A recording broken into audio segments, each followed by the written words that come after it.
আমার কথা শোনো, আমি তো জায়গা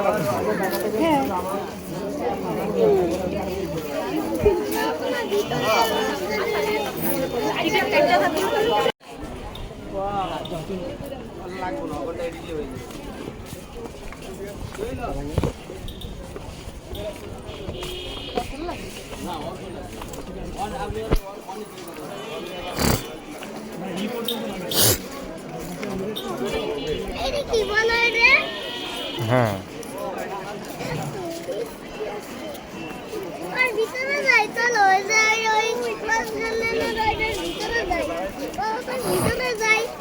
দাঁড়াও, আমার হাত ধরে থাকো তুমি।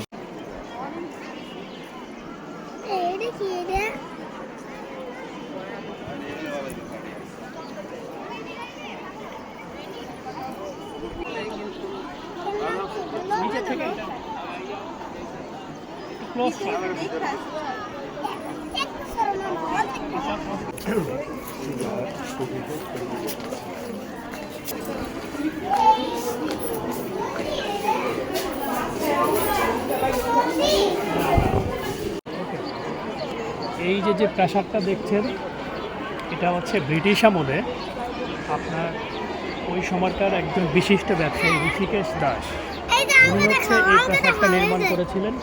এবং ইতিহাস ঘাটলে যেটা দেখা যায় যে অনেকটা জেদের বশেই এই প্রাসাদটা উনি তৈরি করেছিলেন, যেহেতু সাধারণ পরিবার থেকে উনি একজন বড় ব্যবসায়ী হয়েছিলেন, যার কারণে অন্যান্য ব্যবসায়িক সমাজে ওনাকে অনেকটা তাচ্ছিল্য করা হতো, যার কারণে রাগের বশে বা জেদের বশে উনি প্রাসাদটা তখন নির্মাণ করেছেন।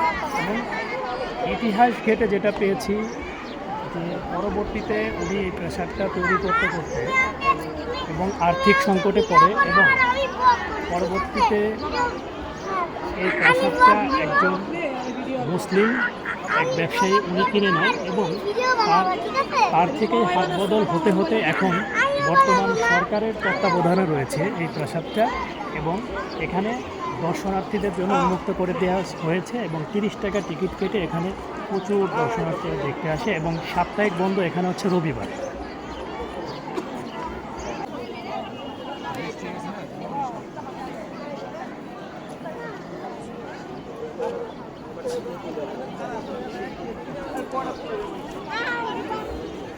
তোমার ফেভারিট